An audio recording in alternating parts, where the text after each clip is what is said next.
Picasso introduce la superposición de planos diferentes en una misma superficie, incluso en la misma figura. Vemos elementos que parecen sin congruencia, ojos de frente, narices de perfil, para decir algunos ejemplos, pero ¿qué quiere hacer Picasso? Tratar de mostrar diferentes puntos de vista posibles en un mismo plano. Esto es una suerte de ruptura con la tradición pictórica basada en la perspectiva renacentista. El volumen de las figuras ha sido llevado a elementos primitivos, mínimos. La profundidad también. Es decir, que Picasso le da más solidez a los objetos,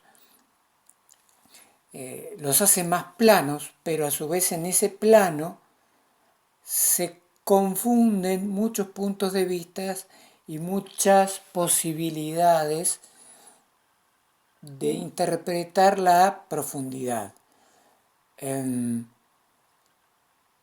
Cosa que el impresionismo había disuelto, es decir, el impresionismo había limitado la figura al color. En cambio, el cubismo trata de mostrar un volumen plano, aunque deliberadamente confuso. Picasso aplana, pero hace figuras muy geométricas, de la geometría más simple, para dibujar, en este caso, cuerpos, lo cual da una suerte de volumen que interesa resaltar. En cuanto al color, opta por una suerte de paleta más bien sin brillo, suave, lo cual no distrae y de alguna manera invita a leer los gráficos, es decir, las líneas, los ángulos, las formas, los planos.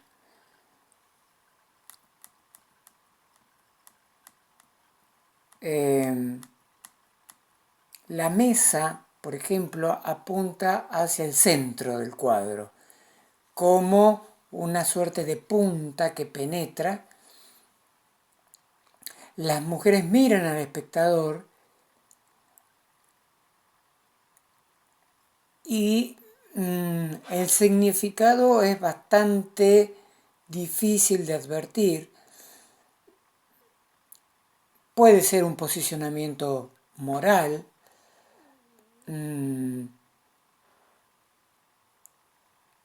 un premeditado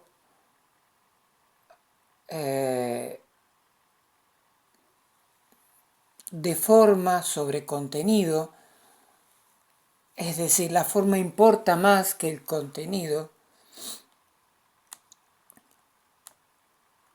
Y entonces los sistemas arcaicos renacen, ¿no? Los sistemas arcaicos como si fueran escrituras de niños, escrituras de cavernas prehistóricas. El conocimiento de este tipo de arte no era profundo,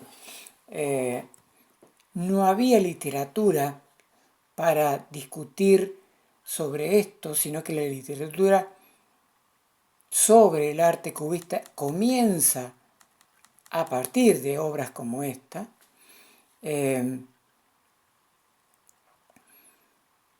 No es una obra improvisada, aunque parece una obra improvisada, tiene muchos bocetos por detrás.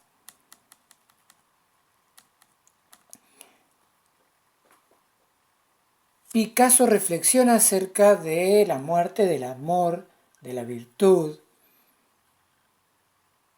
pero al final compone una suerte de esquema de mucho peso,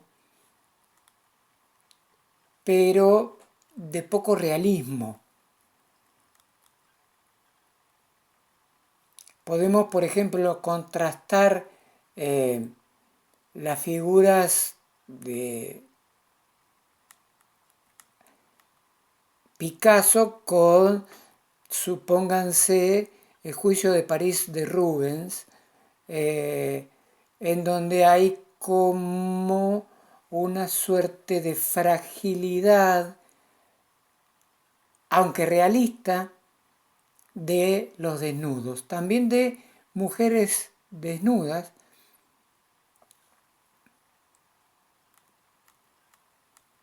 pero en el caso del Juicio de París, de Rubens, hay una proyección típicamente barroca, con mucho movimiento y con mucha confusión profunda. Es el límite del barroco en el Juicio de París, o de París, es de 1639, y ahí tenemos como el barroco da vueltas y vueltas y vueltas para encontrar profundidades, que termina siendo confuso, termina siendo una suerte de prueba de hasta dónde la teatralización o la simulación de realismo puede llegar. Estamos hablando del siglo XVII. En cambio, Picasso lo que hace es mostrarnos una suerte o una forma de realismo que ya se caracteriza por el realismo geométrico, es decir, predomina la geometría y una forma sabemos que es tal y no nos lleva a confusión, aunque, por supuesto, una figura humana predominada por triángulos, cuadrados, líneas rectas, es de hecho una figura humana que hasta ese momento no había aparecido.